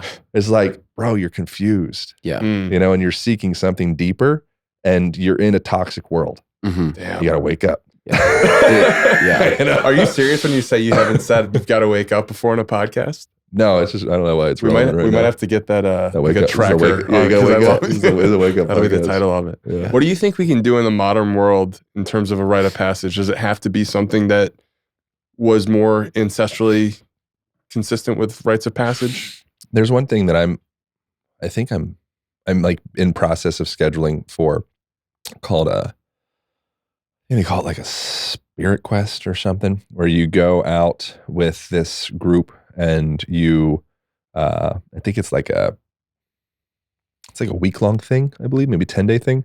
And 3 of the days you're out in the woods. And then in 3 of the days you just have like a mat and you have like a gallon of water each day. And you're just there with yourself, kind of like fasting and being in the woods and like figuring it out. I think that would be like a controlled type thing that would probably be good for a lot of men, probably women too, probably just people in general, but I think I don't know enough about this, but I think men have a little bit more of that, like a call to action. Definitely. I want to fight a dragon, whereas I think women are a little bit more, like their carnal drives are a little bit more around like people and connection and listening and support, which that's kind of been like stepped on, I think, culturally, where it's like, oh, that's not, we want to be a CEO, I want to be like the boss, or I want to be like, I want to knock people out. Yeah. It's like, there's nothing wrong with any of that, but we also need children. Yeah. And we need to Definitely. take care of the children. Yes. Like Right. that is the future. Yeah. Yes. You making a buttload of money on the stock market, that's not the future. No. You taking care of your child, nothing more important could Yeah. be done than you taking care of your child.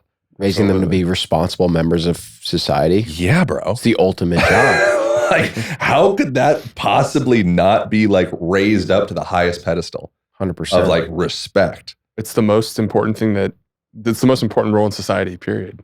I think men do good with protection. Like that's I think generally pretty definitively men are good as like armor, Mhm. right? And it's like, oh, cool. Is there an intruder in the house? Man will sort that out. Yeah. What's the woman going to do? Protect the child, Mhm. right? She's going to support the child. She's going to emotionally connect with the child, hold the child. The man goes out and he like takes arrows to protect the child. Yeah. Like that's the dynamic. It doesn't need to be that, but it's beautiful. Yeah. And it's like been happening for a while, Mhm. and like both roles are equally valuable, Mhm. but there's not one that's like better or worse. And they are different. And it would make sense to like celebrate the mutual value of both of those. And so the reason I say that is I think men kind of crave a little bit more of that. Of like, okay, I want to like almost die. Yeah. I really need to almost die. Right. In some way. Oh, skydiving. Or race a car. Mhm. Or whatever. I'm going to drink way more than is necessary. Mhm. And black out. Like it's kind of a more generally like a male driven type activity. So I think that doing something like that could be a cool thing. Doing something like just like a camping trip, just like getting outside, maybe getting like rock climbing, learning how to be more self-sufficient, learning how to build a fire in the woods, learning how to stay warm if it gets cold. Yeah. Just learning how to be self-reliant. Mhm. That's a big deal. Mhm. If you think it, like forever in time, you've been generally pretty self-reliant in relation to nature. In this moment, if you put any human being out into the woods, like they're like completely lost for the most part. Yeah. And so I think there is like an undercurrent of awareness that like I'm totally dependent on the state. Yes. Totally. Like if the state suddenly says, sorry, bro, no water, no electricity, the grocery store's closed. What am I gonna do? 100%. Yeah. Yeah. So like, Humbling. I think there's something really pleasant about. Cool, I've got a gun. Yeah. I've got a bow. I've got my motorcycle or my my whatever vehicle. I've got some extra gas. Yeah. I've got my camping gear. I know how to make a fire. I've maybe got like I got supplies. I have skills. Yeah. Like I'm not just tethered to the state. So I feel like that would probably be something that would be at a subconscious, like subterranean level for the person, probably valuable. That sensation of like, yeah, man, I'm connected to nature and like I know how to live in that way. Right. That's my feeling. Yeah. What do you guys think? I couldn't agree more with that. Yeah. I think it has to be some level of like creating independence for yourself and actually developing skills that are connected to your biological existence. Yeah. Right. Yeah. It's like more like rooted, but we'll replace that, which isn't bad. Like it's also really valuable skill to be proficient in the world, that we live in. Yeah. So being like street smart, Mm. being good with money, being Right. good with investing, being, having skills that actually apply to, that's the way that we gather energy. We used to gather energy by collecting a deer or some berries. Right. Now we gather energy by collecting money to get a deer and some berries. Mm-hmm. So that's also really important to sharpen the sword for making money and being a provider. And I think there is another less satiated layer of modern men that probably want to chop wood. Yeah. And want to like build a fire and want to hunt and want to, feel like, feel their skin in the sun. And just like there's something there. Like Feels get your good just hands in the talking about ground. it. I know, bro. You're Yeah. like, fuck yeah. Everybody's got like a Feels set, like there's like a fire setting right all of a sudden. Yeah. Yeah, dude. Yeah. I think that's real shit. And I think that you will see more things that, again, this is something that I would have scoffed at like 6 months ago, but you'll see more things like men's groups pop up. Yes. And you'll see more things like therapy being normal, and people like really wanting to have deeper connection, because we are going through a drought of depth, I think, and a drought of like IRL. Yes. The fact that we have a term, an acronym, IRL, that's an indication that we're like kind of going off path. Definitely. Like IRL? Yeah. Like that's novel, the IRL? Like 10 years ago, that was not a thing. That was at all. not the novel thing. No. Yeah. Yeah, So man. I think people are I could be projecting, but I don't think I am. I think that people are like hungry for sensation. I think people want more. They are these young men that are so lost. It's like they know that they're missing something. They don't know what it is. But I think it's a lot of the stuff that you're talking about, and no one's teaching them this too. Yeah. Like they want to go on the hero's journey deep down. They want to be the a rite of good passage. man. They do. They want to be a good man to their woman or their whatever, whatever their sexual preference is, but like to their partner Yes. and to their parents Mm-hmm. and to maybe their children someday. That yearning of like, fuck yeah, man, like I'm a good man. Yes. Like I'm a provider, Mm-hmm. and I'm empathetic and I listen and I support. And if you're going through something, like I'm not going to move. Mm-hmm. Like I'm here for it. And I know, and I know that I have integrity, and I'm not afraid. Yes. I'm not afraid. Yes. Yeah. Like that's like to get into all those parts, like where are we afraid? And if you're really honest with yourself, there's probably some little like shadow layers in there that there's still some shame, guilt, fear, Yes. sadness. Do you think that the rite of passage, like someone needs to tell you or like give you that value? Like it needs to be like handed off to you? Or do you think ultimately like that is something that you need to tell yourself? You gotta tell yourself. Yeah, but it's helpful to have other people. I think it's both. Yeah. Yeah. But no, I think it's something that as long as you're waiting for someone to tell you the thing, then it's going to cultivate codependencies. Yeah. So I think it can be supportive to have, I know it's supportive to have the reflection of other people. It's kind of like the Goodwill Hunting moment, Yeah. whereas whatever he was saying to him, but he's like, do you know that scene I'm talking about? And he keeps on saying the same thing over to Will. It's not your fault. Over and over. Yeah, It's not your fault. Yeah. Mm-hmm. Yeah, it's good to have a it's not your fault moment, for sure. Yeah. And that it's not your fault moment also needs to be like digested. Right. So I think it can be both. Like you can figure out a lot of stuff alone, and you can figure out a lot of stuff through the reflection of another person. I don't think there's like one that's better per se, as long as it actually gets embodied. Like it needs to actually come to a place where like, oh yeah, that's mine without you. Yeah. But if you always need Robin Williams to be there to say, oh, by the way, bro, it's not your fault, then you're just codependent. Yeah. You'll still have that like unfulfilled hungriness, Right. because you're waiting for someone to tell you it's not your fault. Right. Yeah. It's like you need someone to spot check you here and there, but like you need to build that intuition too. Yeah, and I think the way that a Right. person does that is by repeatedly doing hard things and actually having a track record to look at. So if you are, just saying these things without actually having the experience of like, yeah, man, I freaking ran a marathon. Yeah. I didn't think I could run a marathon. I thought that was impossible. I trained, I worked, I changed my diet, I lost some weight, I invested in some shoes, I got a coach. I freaking ran a marathon. Yes. That's like, okay, Yeah. evidence. Okay. Mm-hmm. All right, cool. I built my business. Like I didn't think I could do it. I thought it was impossible. I had this idea, start a podcast, and didn't have a following, didn't have whatever the thing, who cares? I didn't feel smart enough. I didn't feel handsome enough. I didn't feel whatever the thing enough.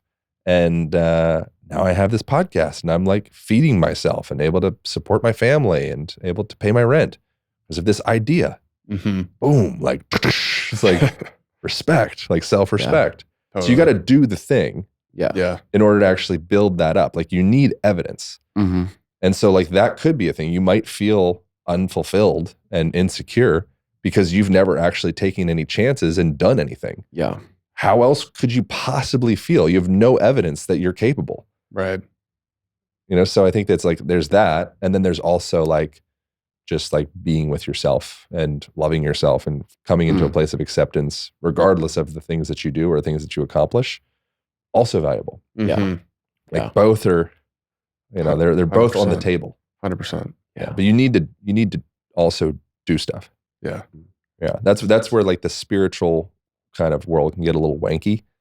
It's like, bro, you guys are all fucking flaccid and, weak, and like underfed and, You know, you're all like up here. You're all like in the crown chakra. Yeah. Right. You know, like there's no body. Like Yeah. you got no root.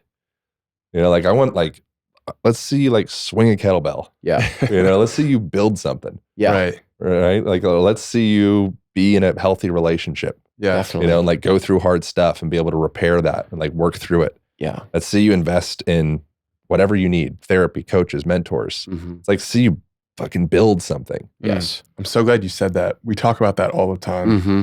Just like, Three-legged stool, man. yeah, there's something missing to just like that, you know, overly spiritualness, or like, you know, person who's clearly found like the spiritual side of things, but, you know, they're just stuck in that world.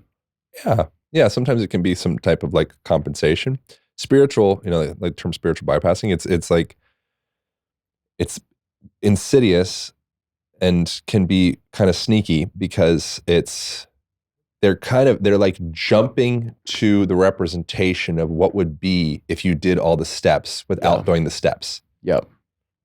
You know what I mean? I think so. So it's like if you I don't know, you do the therapy and you do the meditation and you maybe have a child and you have a wife and you like learn and you process and you like heal yourself and you come to a place of like, wow, like I'm like stable, grounded, fulfilled, quiet, like wow, like this, like I feel anchored. Yeah. That would probably translate to a person that's able to do all the spiritual stuff. Yeah. All the spiritual stuff, be like, yeah, got it. I've like the foundation Got it. to do all the spiritual stuff. Because you've earned it, right? You've earned it, Yes. Yeah. right? You have like this like home that you've developed within yourself. Yeah. So you can get to that place where, wow, you have almost more of this like clairvoyant ability or this more like intuition. Right. I just like kind of can see things, Mhm. Yeah. you know, or you can, maybe meditation is a little bit easier for you because your mind's not constantly mildly agitated, Yeah. Right. you know, because you did the work to actually, you know, resource yourself enough to make that still. Yeah. And then like, yeah, cool. Like you're pretty spiritual, Definitely. you know, or you opened up your heart Mm-hmm. to your partner or to yourself or to your child. And that peeled through like old, you know, decades old trauma and hurt and fear and shame and sadness and all of the things that maybe wasn't yours. Maybe it was from your parents, maybe it was from whatever, you know, but it was like stuff that was kind of hanging on inside of the way that you relate to the world. And through the reflection of your relationship and through your child and all of that, it kind of started to peel it back. Mm-hmm. And suddenly it starts to open you up. And the way that you see people is kind of like the way you see your child. That like love and compassion that you have. It's like, wow, I can see that with the person that's, you know, the barista at the coffee shop. Mhm. Yeah. Like, wow, I like truly love that person. Yes. I don't love them like my kid. Maybe I'd probably protect my kid first before I'd protect them. But like that level of compassion, you can start to develop that. And that's all spiritual stuff. Like, what are they doing other than developing like love and compassion for each other? Definitely. But you don't necessarily need to do that with having beads and eating LSD, Yeah. you know, or stretchy pants. Like, Yes. there's a lot of ways to do it. Yeah. And so what can happen if that person in that spiritual archetype is insecure and they're wearing that as a mask, they might start to have almost like an elitist type vibe to them. And then that's what spoils like the whole batch. Yeah. That spoils the whole stereotype. Yeah. All it takes is a few of those and you're like, oh, we really don't like that stereotype. Yeah. 100%. Well, dude, that's why this conversation is cool for us, because we always love talking to people like yourself that are earning it. And it's genuinely inspiring to just see all the work that you're doing on yourself and how deep you're willing to go. And it's so clear that you see yourself as like this like unfinished project, and you just keep going deeper and deeper and deeper and adding new things on your plate. And, you know, it's inspiring to the both of us, man. And we just appreciate you being willing to go deep with us and have this conversation and come into the studio. Yeah. Yeah. Thanks for having this. This is badass. We appreciate Cool. It was a good times. Is it okay if I plug my shizzle? Absolutely, 100%. And you gave us. Well, we got you're two- listening to the book. What are your thoughts on the book? Dude, I love how's it. your experience with it? I'm truthfully not all the way through it, but so far I'm loving it. I'm about halfway through. I think that I was telling Jose before the show, there's a lot of things in there that I think people aren't really bringing to the forefront, like when they talk about health and wellness. So I think people like to go to the standard things like nutrition, but kind of just the framework that you put together around movement and how that can help people become healthier. I think it's a really novel concept, and I really really enjoy it. So Thanks. even the ideas around play, like I think that's just like one example that I personally like acknowledge the value of play. Like I think it's really important, but just like thinking about it again, like, okay, like I need to like go do some shit that's like more playful and energetic, and just incorporate that in my day to day. Like I think it's valuable. That's so cool. love Yeah, it. the best way to regulate a dysregulated nervous system is some type of social interaction geared towards play. Mhm. If you do that, find a buddy, play a little basketball, do something that's physical, ideally outside. That's going to be the fastest route to regulating a nervous system. And so that's the intention of the book, is to teach people how to make it so that every moment throughout your day becomes an opportunity, as opposed to just, you need to get work done or, kill time before you can get to the gym. Like your whole day, you're just filled with all of these opportunities to get healthier, or boost your longevity or flexibility or strength, or access to ranges of motion within your body. And it doesn't need to be something that's relegated to going to a gym. Like that's the big thing. Like it doesn't just need to be a thing that you do in the gym. Yeah. You can augment your home, your office, your travel situation, even the way that you think. Like all of that informs the way that you move. Yeah. I don't want to diminish like the everything that you put in the book, but I feel like that's like the most important part. It's like we have these constructs in our head about what a healthy lifestyle looks like. Go to the gym 5 times a week. And I really appreciate that perspective of like, you don't necessarily need to do that. Like go for a walk. Go like, you were talking about humming while you're working. Yeah, It's do a like, little whistle. Yeah. No big deal. So I love Relax your eyes. Do panoramic vision. Yeah. As opposed to consistently like being this like chronic myopia. You're focusing in your vision. Like your eyes are neurological tissue. Like it's a part of the brain. Yeah. And so when you are changing the way that your eyes accommodate light, you are actually augmenting your autonomic nervous system. Like you're functioning the way that you feel. So when you're focusing in on an object, you're contracting the ciliary muscles, and it's actually like it's a process. And all of that is feeding back information saying, okay, the human is focused. Okay, let's focus them in. Yeah. If you're relaxing those muscles and you're just allowing the light to come straight in as opposed to refracting it and like bending it, it's close up, you're focusing in. It's not just relaxing the muscles within your eye, but it's sending the signal to relax your entire autonomic nervous system. And so if you take a walk and you look up in the trees and you kind of just like, let's just take it all in, just space out.